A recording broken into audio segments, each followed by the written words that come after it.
was just thinking, the relief that you feel if you've had a really not very nice dream, a bad dream, and then you wake up and you realize, oh, it was just a dream. Mm-hmm. Thank God.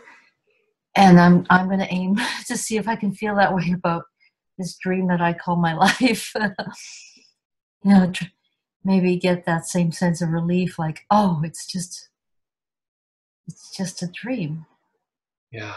Sure doesn't feel like one though, man. But if we could take that leap of faith and actually be willing to see that indeed is what it is, might work, maybe. I don't know.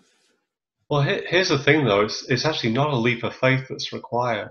In a way, it's the faith in the belief in the dream, the believing the thought. Right. Yeah. So we've given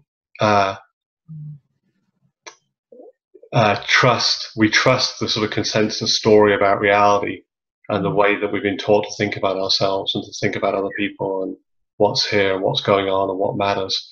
So it's like when we start to bring those beliefs into focus, start to explore, well, is this actually true? It's like, and it's just like one after another, they just fall open. It's like, oh, wow. It's not at all what I think it is.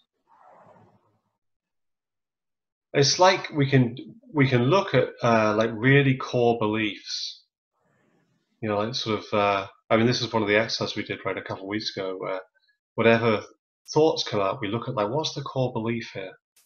What's the belief underneath this sort of conversation in the head? And we can look and see, is that belief true? And it's not that we're finding the new true belief. It's that we see that all beliefs are constructed. They're all fictions.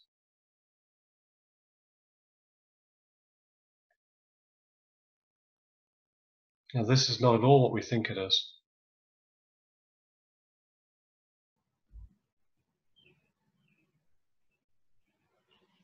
So much of our struggle with reality comes from that believing that it really is a certain way.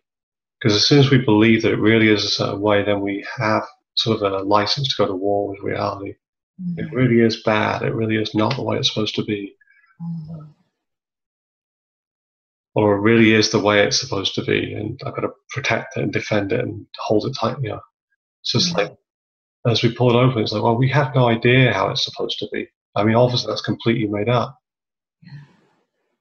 We can't even say how it is. And it's shifting moment to moment.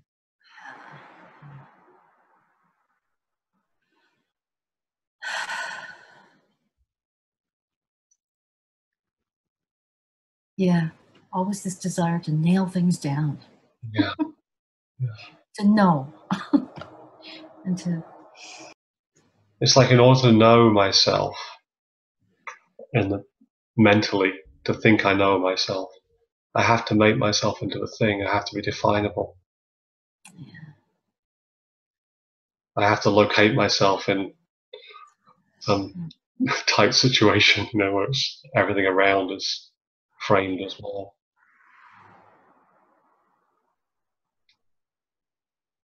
So it's like giving up on the idea that we know ourselves by thinking about what we are or believing things about ourselves. It's quite the reverse. It's like we know ourselves by dropping the delusion that what we think about ourselves is true, by realizing that everything we think about ourselves is just a thought. Everything we think about reality is just a thought.